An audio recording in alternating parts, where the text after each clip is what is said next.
ఓనం కేరళ యొక్క జాతీయ పండుగ. ఇది 10 రోజులు జరుపుకుంటారు. కేరళ యొక్క సంస్కృతి మరియు ఆధ్యాత్మికతను దర్శిస్తుంది. ప్రసిద్ధమైన స్నేక్ బోట్ రేస్ వినే ఉంటారు కదా!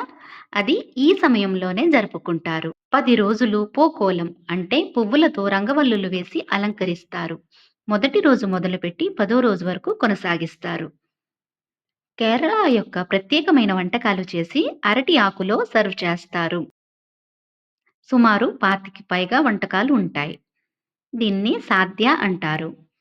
ఈ రోజులలో ఇక్కడ వారు వాళ్ళ జానపద నృత్యాలు చేస్తారు. ఇదే సమయంలో ఈ పండుగ ఎందుకు జరుపుకుంటారో తెలుసా? మొదటిది ఇది వాళ్ళ హార్వెస్టింగ్ టైం. రెండోది చాలా మందికి తెలియదు. ఒక రాక్షస రాజుని స్వాగతించడానికి. అతని పేరే రాజా మహాబలి. పేరుకే రాక్షసరాజు కానీ అతని ఉదార స్వభావం మరియు తెలివికి ప్రసిద్ధి.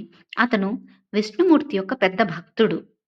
విష్ణుమూర్తి వామన అవతారంలో అతనికి వరమిచ్చి పాతాళ లోకానికి రాజుని చేస్తారు. దానితో పాటు సంవత్సరంలో ఒకసారి భూలోకం వచ్చి వాళ్ళని దర్శించుకోవడానికి వరమిస్తారు. ఇదే ఆ సమయం. కేరళ వాసులంతా అతనికి ఘనంగా స్వాగతిస్తారు. అందరికీ ఓనం శుభాకాంక్షలు.